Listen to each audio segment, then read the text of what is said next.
Hi, everybody. Thank you for being here. This is, I think, our fourth webinar this year because we consider ourselves a community of practitioners and we have so much to learn from each other and so much to share with each other.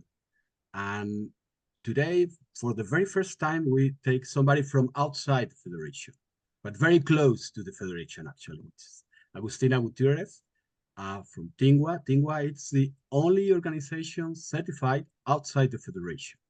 Okay, and she's kind of family as well. And my proposal was, why don't you talk about trends? What's going on out there? Somebody that is from outside the Federation, who has been in Lisbon last month, right, in WISTIC, and who has so many connections.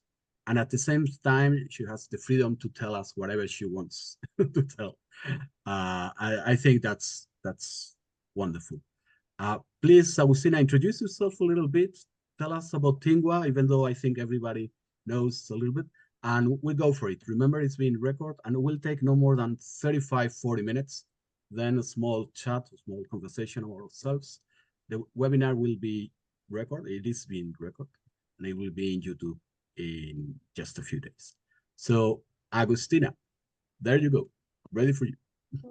Thank you, Antonio, and thank you everyone for joining this webinar. I would like this to be an interactive session. I've done some research about the latest UN barometer launched in September, and also just came back from WISTIC where they show the new research from the New Horizons survey they do every 5 years. So this is what I brought to you, but it will be really powerful if you can also interrupt me and we can exchange some ideas about new trends. Well, I am the founder of Tingua. We started working in 2010, coordinating volunteer and internship experiences in Cordoba, in Argentina. I don't know, have you been here, but we are the second largest city after Buenos Aires, located in the heart of the country. It's a university city surrounded by mountains and rivers, so it's a very welcoming city for foreigners. We're not on the backpacker road, so it's the experiences here are very unique, and living like a local, that is one of the trends that we're gonna explore later. I'm also a mother of a boy, a girl, and a puppy. And well, together with my partner in crime, we also own 2 hostels in the city of Cordoba. And after COVID, we started exploring other regions of Argentina. So we do expeditions to Iguazu, to the north, to Mendoza, to the Andes. And we always end up in Cordoba, where our main projects are located. So I will share the slides. One moment. I think it's here.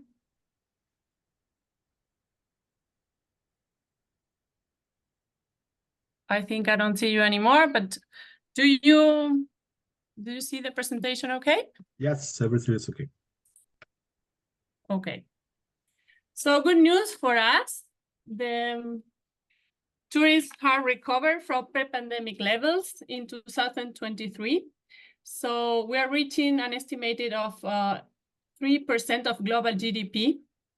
The international major source market are still United States, Germany, United Kingdom, and also Australia, Canada, and Italy.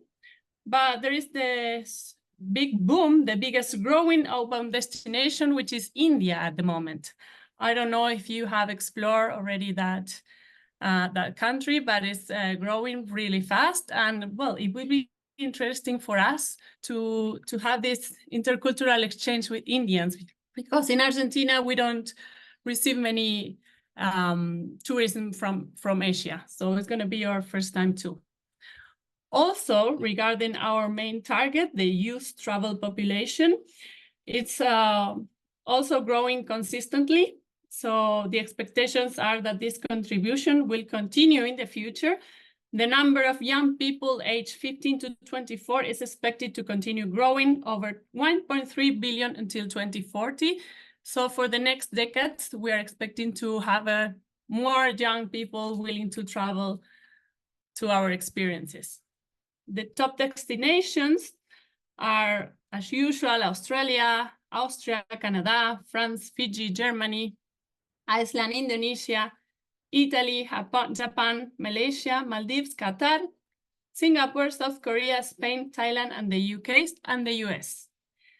According to Skyscanner, the top searches for flight from the America were to Canada, US, Mexico, Brazil, and India. From Europe and the Middle East, travelers look flights for the UK, France, Spain, Italy, and the US. And from Asia, the popular flight destinations included Japan, South Korea, Thailand, Vietnam, and Australia. So there are still some challenges we have to overcome in international tourism. The most significant challenges are the inflation and the high temperatures in other sectors, and also for many travel, the wars and the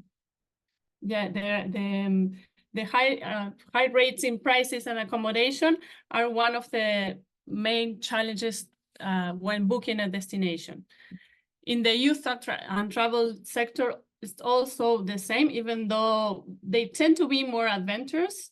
The social unrest and the political issues and natural disasters are also the main fears when booking a destination. So nowadays, the most important thing is how safe it is, and young adults tend to avoid places with public health issues, huge crime rate, and war areas.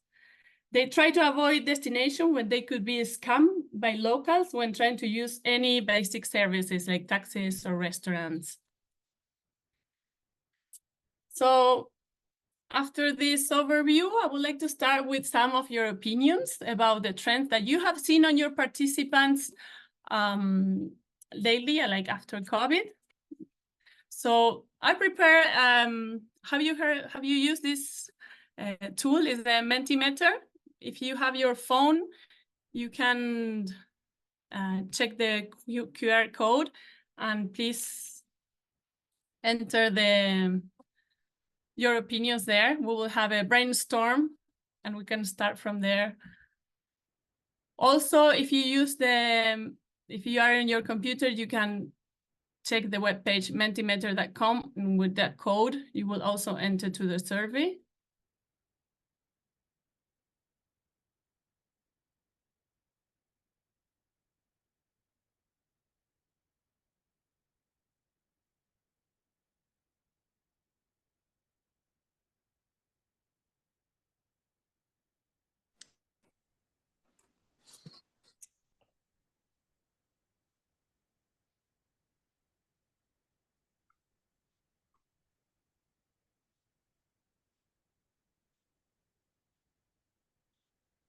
Are you there?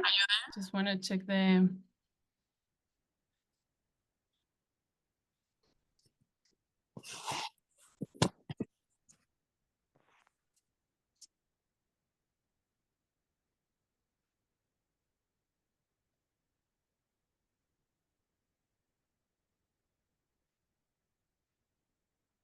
So mental health matter, yes, reduce funding, language, adventure, meaning.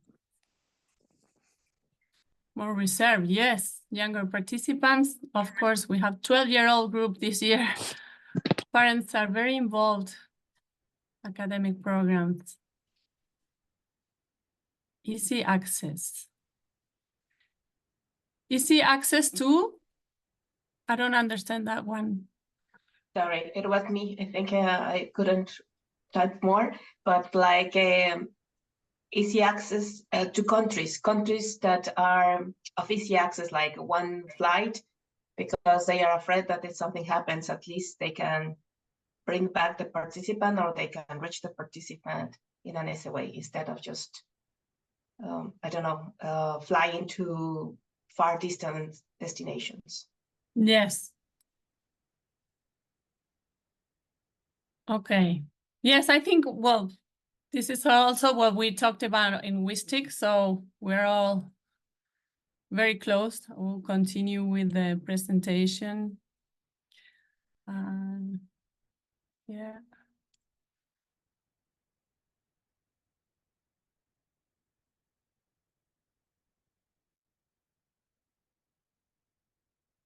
One of the trends, of course, is the use of social media.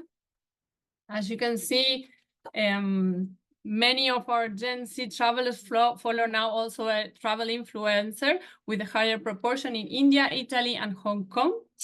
So a recent survey from Skyscanner revealed that around half of its respondents made travel plans that were inspired by content they've seen on social media. Instagram as the first source, then Facebook and TikTok. In our case, since we work with partners, we don't use much our social media, to be true, but we prepare content for our partners to be sharing in their own media. So this is what we work this is how we work for social media content. Also, the sustainability matter. It's not only about climate, it's also about the communities. Today, more people are choosing to buy and plan their travel itineraries to include activities that support local communities. And also, they choose companies that have strong sustainability policies that support local communities as well as protecting the planet. In Tingua, we are a certified B Corporation. There is an assessment on the B Corp page that everyone can, for free, do it and measure the impact in different aspects. So it's a really powerful tool to start the sustainability path. Once you have your score, they also give you some ways to improve that score, and you can just start making improvements. And then if you want to apply for the certification, that's up to you. But at least you have a tool to measure the impact. Also, there are some other examples like the Global Reporting Initiative and others, and also the certification from the Federation, as you may know, are including sustainability practice into their goals. Also, flexible booking and payment options are still ongoing after COVID. Travel and tourist providers should respond and remain agile as the world inevitably changes again. So keep up your terms and conditions very flexible. Also include Bitcoin payments or platforms like PayPal, Wise. This is very important for to increase your sales. Regarding destination activities, we see that people is trying to get more involved into meaningful interactions, like participative experiences, and their search for authenticity in their experience, something real or genuine. Like I said, in Cordoba, for us, it's very easy because we are not full of foreign brands. So every restaurant will be local. The museums are in the main city. Every time we do a city tour, we explore and we practice the history. We do it with fun. We do it with local heroes telling their story, their life stories. And I think that's how the experience can be more genuine and authentic. Also, people want to make a positive contribution to the destination. That's why our local projects are so important. And we always include hands-on experiences with the local communities in our experiences. People is also tending to travel on groups, not so much alone as we did before, even though for me, traveling alone is a much powerful and transformational experience.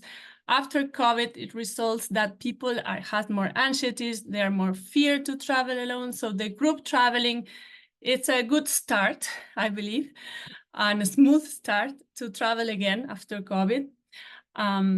Maybe like we saw on the monthly survey, there are many kids with mental disorders now. The first participant after COVID was coming from 2 psychiatric clinics. So we took them into host families and he was very contained to do the experience. It was amazing. But yes, mental health disorders are really big issues for us, and we have to be prepared to support the social phobics, the anxiety they are suffering, and also trying to be locked down in the room and connected with their family or friends and not willing to get out to explore the local life. So we have to plan many activities every day, so they are forced to be out of the room after volunteering or after their internship. Well, and this is some of the practices we have explored after COVID. So we implemented, for example, training for our 2 leaders in mindfulness and also in anthroposophy, so they get a really good guidance. We prepare our partners so they can also, before the trip, they can also advise our volunteers where they come in. Sometimes it's their groups. For many weeks, they get together to have workshops about the Argentinian culture, or they prepare empanadas, some typical food from here, or they raise funds together to bring to the project so they know the project. We do virtual meetings with the project coordinators, so they already know where they are going to work. When they arrive, we have usually an intention ceremony where we set all our expectations and the group's expectation together. We have time for self-reflection. We don't fill up the agenda with so many activities that they don't have time to think or to download that information. And also sometimes it's important to just facilitate the space so the community and the foreigners get together, and the activities came out from nothing, and there's some group playing soccer, some other group playing volleyball, other are playing cards, and not everything has to be strict and planned. Sometimes it's just getting together and they will organize themselves according to what they really like to do. It's important to see them. Sometimes we see some people shining in the environmental project, planting the trees, and then some others shining in the community involved project. So it's important to leave space to every volunteer to shine at their own time. We always have time, of course, for fun. We organize carnival parties with local, and every time we plan a triple impact project is with the community. We go to a community and we plant trees. We visit Iguazu, but then we stay in the reserve in a rewilding project for a few days. Then we come to Cordoba and we visit a native community. With them, we do sports or we dance. For example, now dancing tango for volunteers at the beginning is very tough because they don't want to get so close to people at the beginning. So we start with folklore with the oldest one, or yoga, and then day by day they start to be more flexible and more open.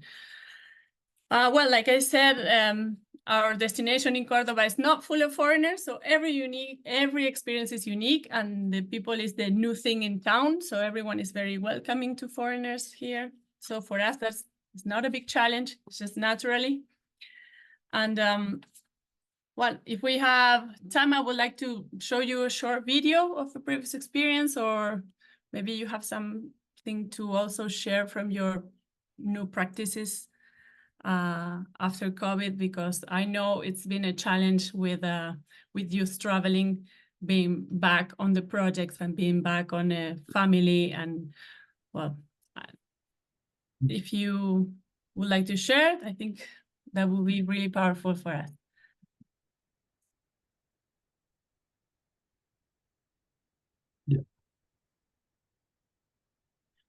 Yeah, you mentioned that tourism, it's moving upwards again, but sometimes at the Federation we want to work the concept of being an experimenter, right? Not only moving around, but understanding the meaning of traveling, right?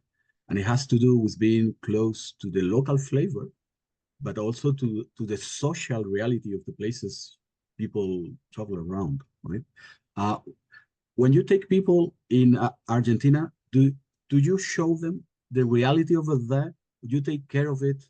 You calculate how much can they see. How do you handle the situation when you take people from Europe?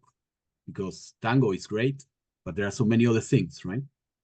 What do you think about this? Yeah, How can we do what's our own thoughts in the federation, right? Yeah, Well, Agustina, give me your thoughts. in our case, like I said, it's very authentic from the beginning because we always work with projects, so they have to go to the neighborhood. They don't only stay in the city. Oh, of course, the city has a really cultural life, but Argentina it has, you know, two parts: the city and high class, and then the neighborhoods.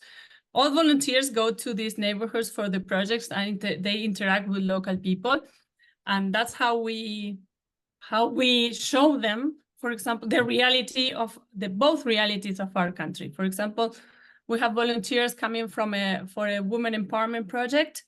They do an internship in an office, raising funds for international cooperation for the women empowerment project, but they also, 2 other days of the week, they go to the territory and they stay in the field, in the women empowerment project, where they are learning, maybe finishing school, or learning how to prepare bread and how to put prices on their bread. And also they share stories about their life, because when they are doing the bread or when they are preparing some clothes or something, they start opening up and they show them their houses. So that's when volunteers get experiences. Also the medical internships. They go to private clinics for their internship experience, where they have everyone who's paying for their medicine, but they also go to the territory. And they visit a public health care center where there is nothing, there are no materials, and the doctor is doing whatever they can, and they help it. So that's how we make sure the volunteers see the whole reality of the country, not only the touristic places that are shown on the city. Yeah, that's great. Let me ask Bettina, Rabea, the German ones, because they send so many students, so many experimenters. Do students really want to see the reality of the countries, or they don't? And how do we train that? The orientation program, okay, you're going to, I don't know, this is the reality you're going to face. Is that really an issue? Or how do we handle that kind of thing? I guess, you know, that's our business, the expectation management.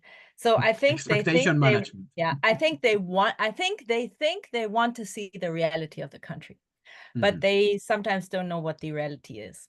So you know, maybe they want to sit in a local restaurant or in a local cafe and interact with local youth, but then when they see the challenges, that's when it gets a bit more difficult. But I guess that's exactly our job. That's what we try to do with our orientation seminars and with the way we prepare the students and the volunteers, so that they know it's not good, it's not bad, it's just different. Be quick to observe, but slow to judge, and that they have the right mindset. Yeah, that they have the right mindset when they go abroad.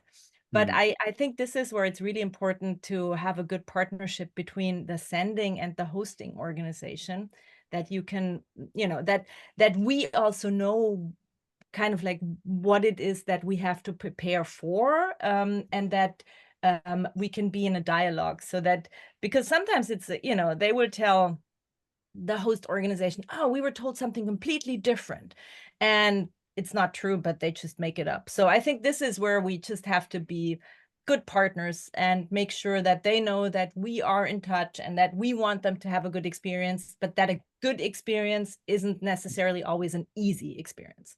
That's great. Anna, that Pandora sends a lot of students every year, and participants and volunteers. How do you handle this expectation management? What are your thoughts about?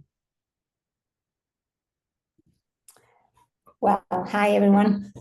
So how do we handle? We do training, obviously, and you do the training most of the time. So yeah, I mean, basically we talk about culture and expectations and what they, I mean, motivation and purpose and all this, and then how they will face differences. And you know, we basically focus on skill development, yeah, because if they're strong in their skill development, then they, I mean, differences would be less, I mean, will impact less in themselves, yeah. So this is the key thing. But I mean, lately I'm just questioning what is culture for these teams nowadays, you know, because we do have an understanding on culture, and people on our age, you know, and as we've been traveling around and all this, but now young people, they just, I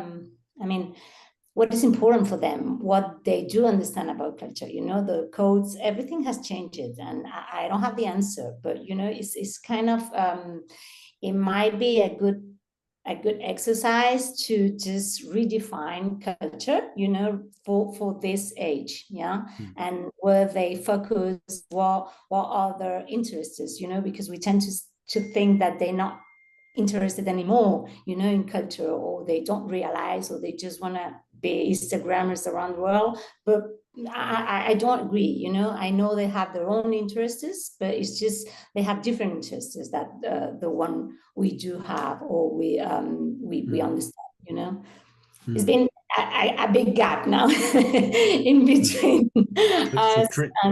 Training is a challenge, actually. Orientation programs and training. Yeah, exactly. So it is a challenge.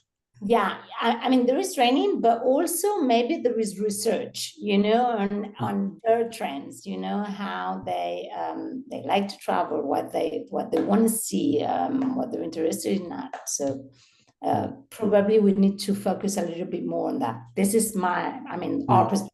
Yeah.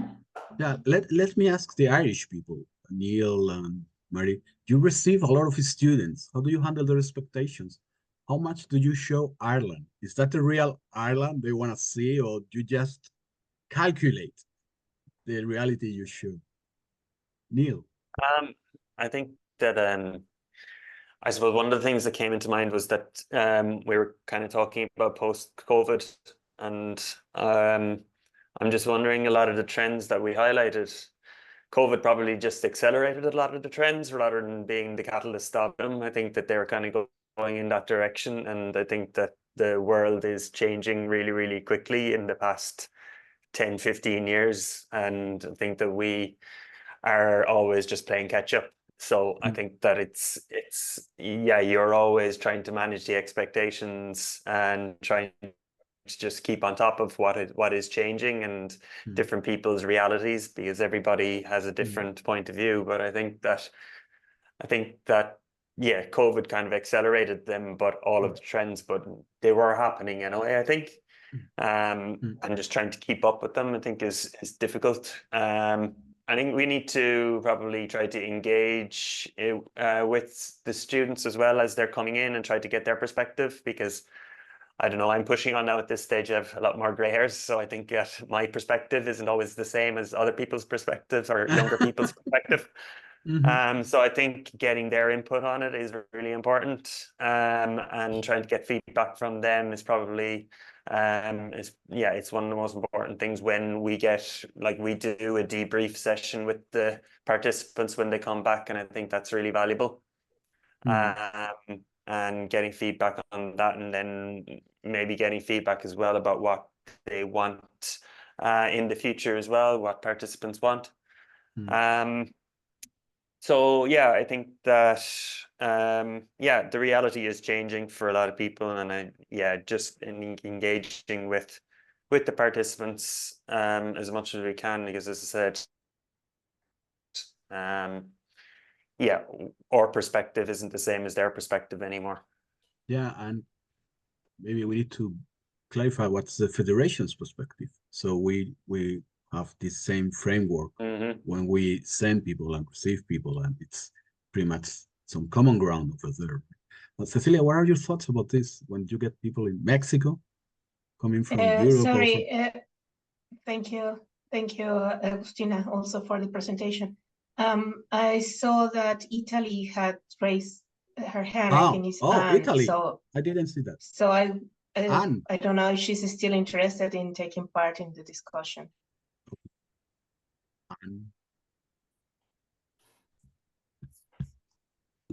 Well, we will see if she can come back. Okay.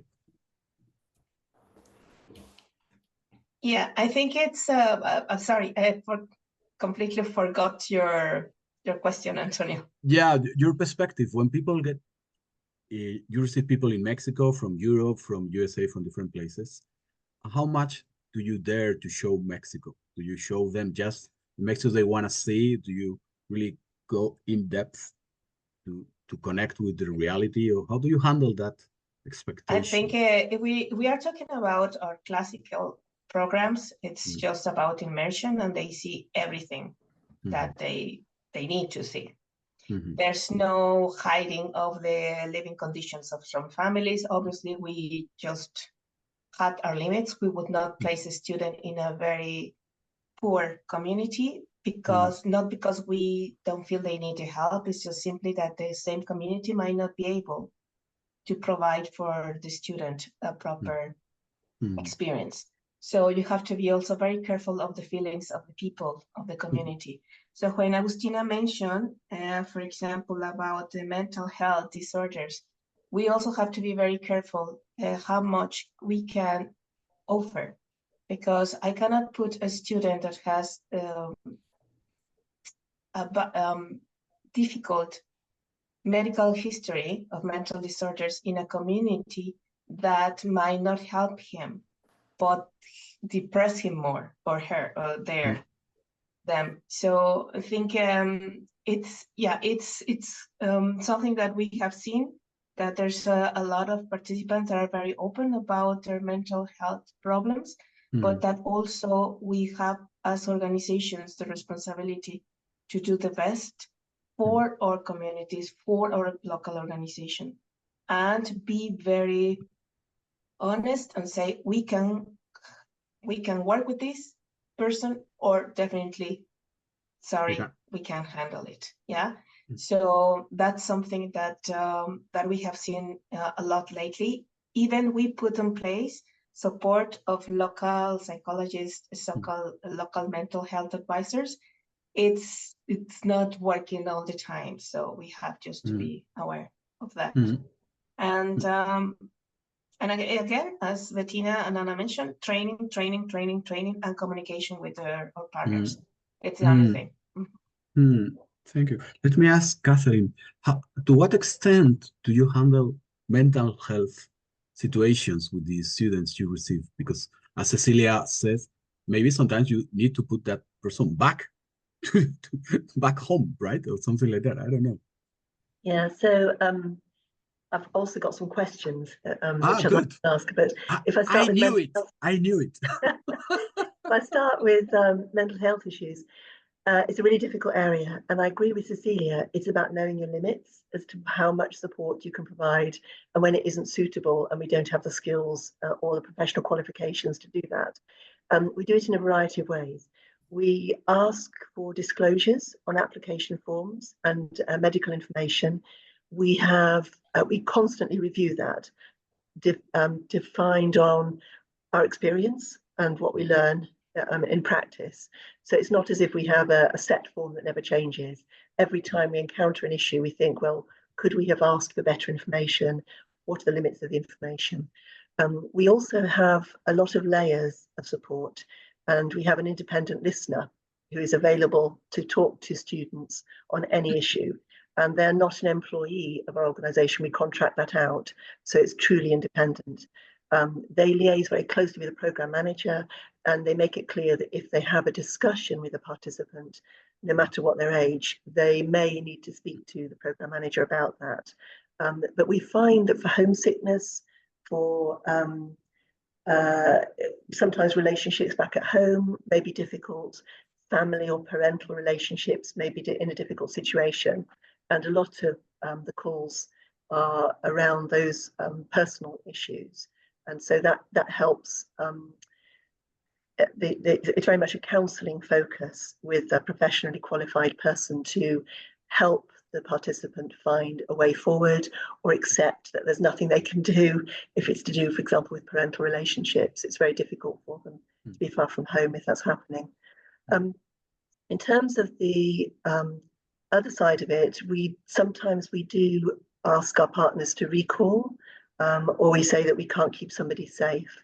In that situation, we work very closely with the local authorities in the UK because they have, it's certainly for under 18s, they are regarded as children in the UK.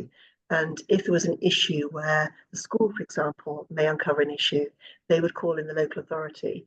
And we work very closely with the local authority professionals on assessment and making sure if there's a plan in place. Every case is different. We don't have a standard policy. We look at the individual person and it's designed around their needs and what they need in their particular situation. So it's difficult to say that's what we do because it varies depending on the individual person involved. We do have some hosts who are much more experienced at supporting people who have perhaps difficulties or anxiety or problems. And we sometimes do an emergency move to a host that is able to support. We learned that during COVID. We had a student who couldn't return home for various reasons, and her host family would have found it difficult to support her if something happened. This is quite an important thing. Are the host families, are they ready and capable to handle these kind of things? Can we do something else? Or what are your thoughts about this? Let me get back maybe to, I don't know, to Germany again. And I'll be back to you, Catherine, with questions. How families handle this situation? Do we train them as well, or do we need to put procedures in place? Or? I think you have to have procedures in place. I think it's not, I mean, some families can handle it better than others. And I really think it depends. It's a case by case thing. You can't, if we prepare the families, oh, and in case of a mental health breakdown of your participant, do this and this, they will just not host. I mean, that's the next thing, you know. Host families have a certain tolerance and I mean, they don't get paid. So I really think this is, it's not easy, but I think you can, I mean, it really depends. We have, for example, in our Congress Bundestag Youth Exchange, I would say out of the 50 participants, 80 come with some kind of mental health challenge. 80%? Yeah. And that's I would say the US is overdiagnosed and Germany is underdiagnosed. So I think in the US, it's just much more common to go and get a diagnosis. So, you know, we try to take it with a grain of salt, but tell that a German host family, that's where it comes, like where we have to translate the American diagnosis into what this will probably mean in German. But this is where it gets complicated and interesting, because that's where, you know, you also have intercultural differences when it comes to how you treat mental health. But I mean, we've had participant on the CBYX program that came with a support animal, and we had to, and the Bundestag and the Department of State asked that we please accept and find a host family that doesn't just take the kid, but also the support animal. So, you know, that's where that's where it gets complicated and where you have to do a lot of communication and it does get easier, I think, but there's also no need in complaining because it will not go well, I think. Now, let me ask Mary from Ireland. What are your thoughts about this? Do you get a lot of mental health issues when you receive people from different countries? Or what are your thoughts? I think Neil would possibly be best placed to answer this question as head of programs, but certainly within our organization, we would have students with mental health issues. It has been the case where we've had to ask a partner to recall, or we've had to say we can't actually, we don't have the skill set to deal with this particular student. Unlike Bettina in Germany, our host families are paid. That's the culture within Ireland. But we still, there would be a lot of difficulties. So I'm very interested in this conversation with regard to perhaps looking long-term down the road of contracting, as Catherine in the UK does, maybe an independent listener. I thought that was a fantastic idea, where somebody might actually also have the skill set to be able to mediate between the host family and the student. So because nobody wants to send a student home or ask a partner to recall. Obviously, they've signed up for it. They were enthusiastic about it at the beginning. So if it's the case where we can put something in place where it's possible for the student to stay, then that would be a win for everybody. Win-win situation. Yeah. Okay, let me ask Sol from Ecuador. I don't know if she's there. You could turn on the camera. Sol, are you there? Yes, she's there, from Ecuador. Yes, I am here. Good morning. Good morning in Ecuador. Yes, good morning to everyone. Actually, I am like, listen, everything that you are saying, I am running, preparing the lunch for my kids. I am doing everything at the time, but I am paying attention. Multitasking. Yes, of course. Yes. It's 7 a.m. So here in Ecuador, so yes, I am running. I am running, but take a few minutes to give your insights about, you receive a lot of students, right, from different parts of the world. Do you notice different things, maybe people from Europe, that people from USA, it's pretty much the same? And how do you handle these kind of issues? Of course, it's not the same. It's very challenging for us to like do a mix to first understand every single cultures and what they need to make sure what we can offer to them, to make sure that they can experiment our culture in the best way. I was listening about the training to the families, and we actually try to cover the most important topics to them. For example, the different sexual prefers. I am not sure if I am saying correct. But here in Ecuador, it's a very difficult topic to handle for them, for our host families. So we are giving them like all the tools to make sure that people, for example, from USA, make sure that they can stay there and be calm and be safe and to do that. And well, when we receive... Yes, let me ask you, so what would you ask from other federations members in order to prevent situations that maybe we cannot handle?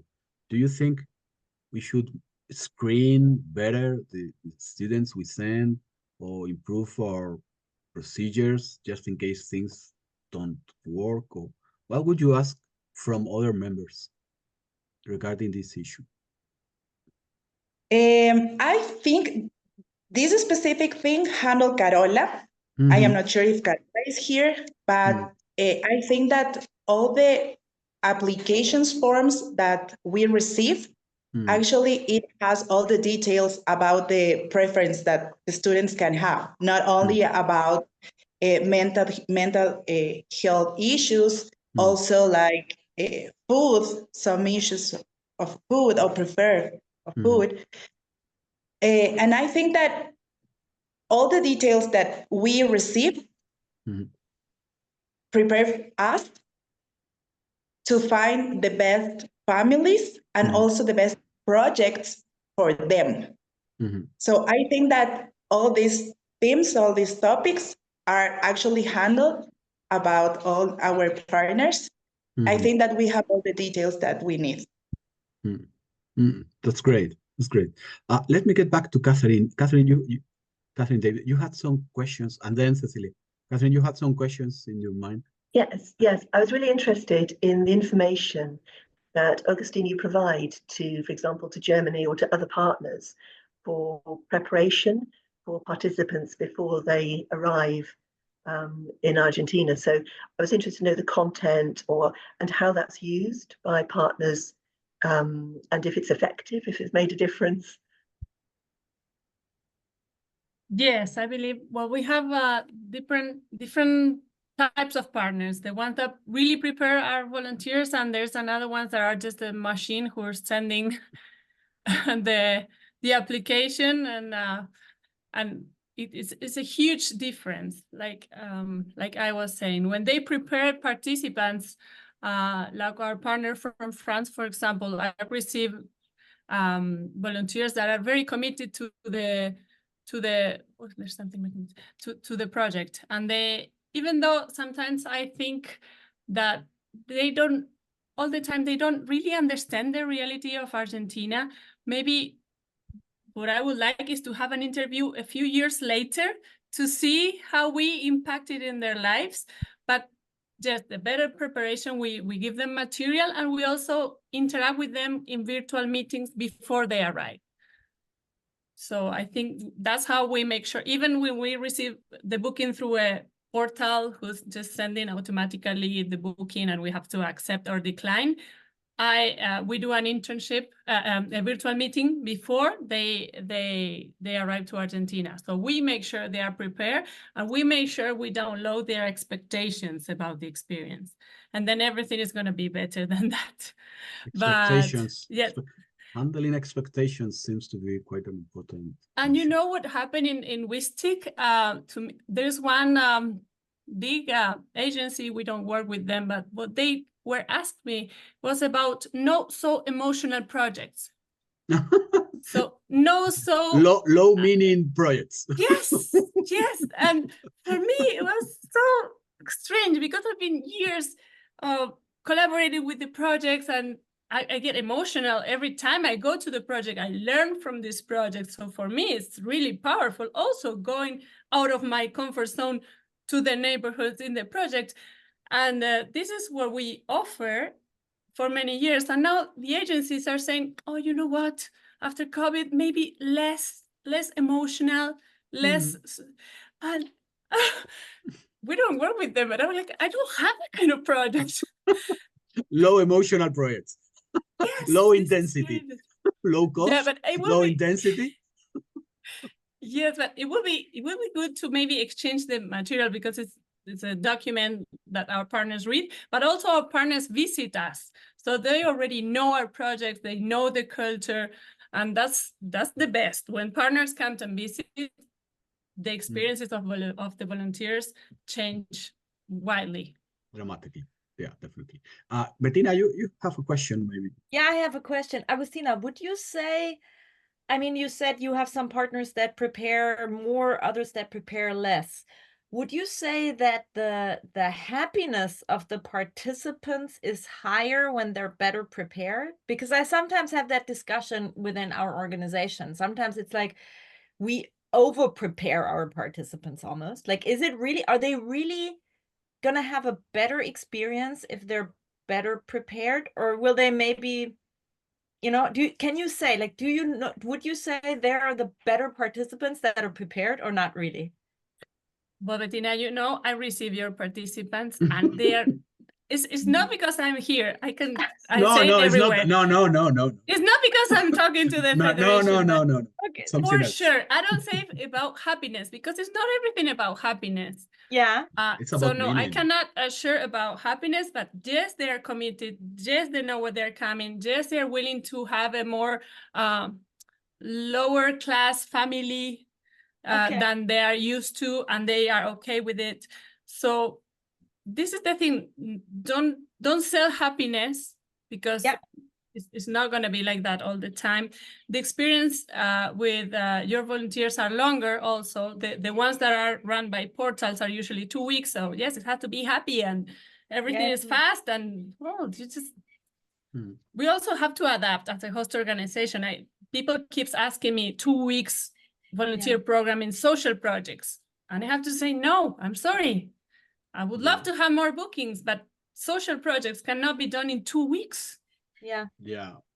But Not this is like also the demand from Yeah. most big agencies. Yeah, it's Yeah, not an so amusement okay, we park. work with Right. animals for 2 weeks, and Mhm. and that could be a happy experience for just Yeah. 2 weeks. So Yeah, they're for different them. programs.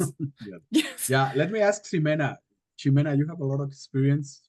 You see a lot of students from so many different places in Pandora, right? What are your thoughts about this? Do really students want to see the reality, or what? How do we handle that expectation? How Well, do you handle that? hello, everybody. It depends on the background of the country where from where they are coming from or their family. So it's difficult to say yes. When we do this, the participants for sure are going to enjoy it and cover their expectations. So at least we should prepare our participants for traveling or if they are coming or traveling abroad to Spain. But you never know. Now we have this issue of the health, mental health issues. So it's kind of difficult to know what's going to happen. It depends on the family. You can be prepared. Of course, you have to. And you can share all the expectations and the background of the country you're visiting, the project, but you never know how it's going to end. Most of them, if you are prepared, of course, are going to be successful programs, but most of them, some of them maybe will not be as good as you would like to. So Yeah, I you mean, always you need have to to be be prepared. mental Yeah, prepared. yeah, But that's a good not question. all About participants are going to be very happy with what Yeah. you are offering. But Well, at least you have to have the feeling that you give the best you can, and all the information was given to participants and father and the parents, etc. Yeah, and we need to talk about our mental health, not only participants' mental health, because the health of our organizations as well, in order to provide the right services and the right approach to things. That's another topic. Cecilia, and after Cecilia, I will ask Agustina to just give us some final thoughts, and we'll finish. Cecilia. Yeah, thank you. Thanks. I just wanted to go back to what Catherine asked about the information that we get from the participants as a receiving organization.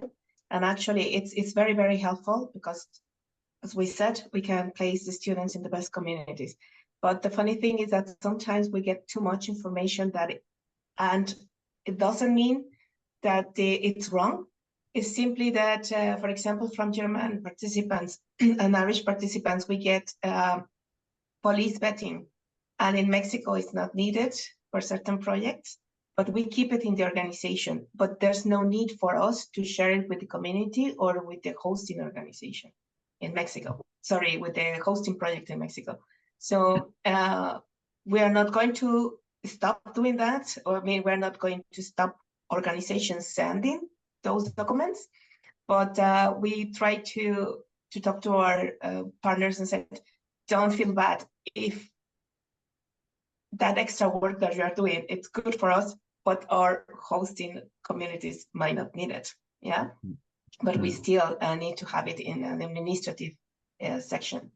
But it's very, very helpful just to know that for our host communities to know that that gesture is a gesture of care, that the partner, the international partner, is confirming that is sending a good, healthy person to the community.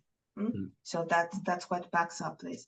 And the other thing is, Agustina, was a question, because we talk about all these mental health disorders, but was there any discussion about this new generation, like participants, that we have been asked if we could host transgender students, and for us in Mexico, it's very difficult when they are to place them in the schools because we don't have anything set in place.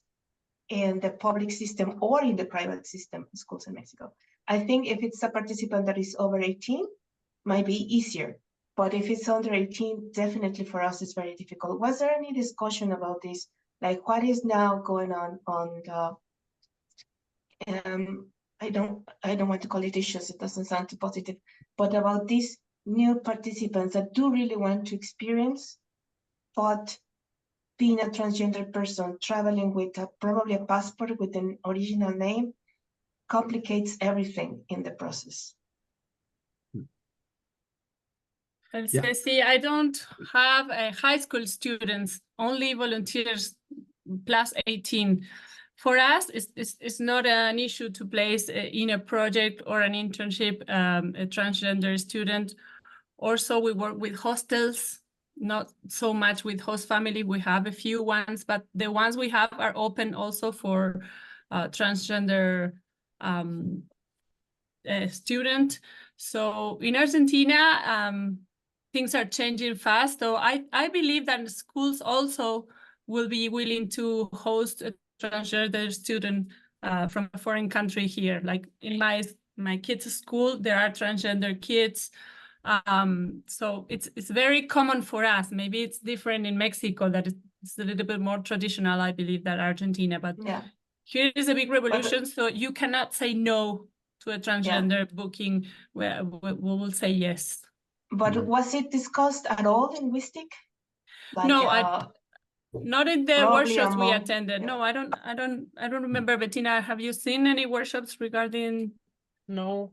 I would say that it's almost like Genza last year. They did a big like they had a, what do you call it? Like a podium discussion, like a panel discussion. That's what it is in English, Podiumsdiskussion in German. So they had a panel discussion, and two of the kids that were, it was Gen Z, like what do they want? And two of them were transgender.